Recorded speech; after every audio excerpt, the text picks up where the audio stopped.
Nabuo ang Three Doors Down noong 1996 sa Escatawpa, Mississippi.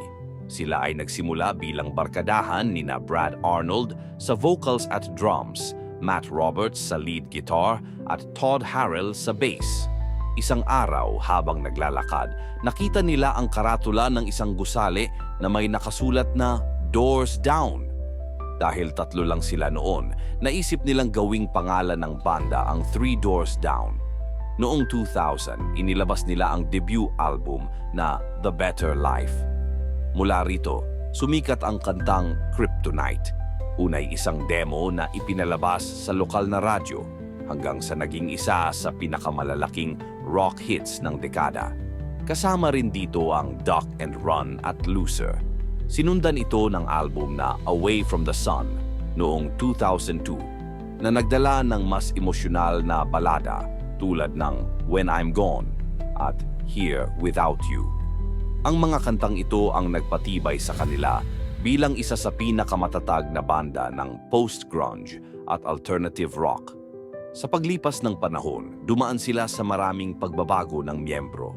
Dumagdag sina Chris Henderson sa gitara, Greg Upchurch sa drums, Chet Roberts bilang lead guitarist noong 2012, at si Justin Biltonen bilang bassist matapos umalis si Todd Harrell.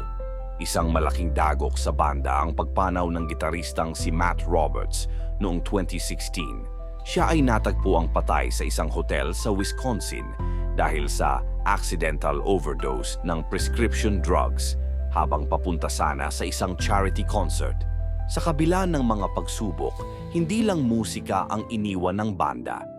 Itinatag nila ang The Better Life Foundation, isang charity group na tumutulong sa kabataan at mga nasalanta ng kalamidad gaya noong Hurricane Katrina. Ngunit ngayong 2025, isang mabigat na balita ang dumating. Inanunsyo ni Brad Arnold na siya ay may stage 4 kidney cancer na kumalat na sa kanyang baga. Dahil dito, kinansela ng banda ang kanilang summer tour upang siya ay makapag-focus sa gamutan. Sa kabila ng lahat, ipinahayag ni Brad na patuloy siyang lalaban at umaasa. Ngayon, ang Three Doors Down ay hindi lang basta banda ng mga hit songs.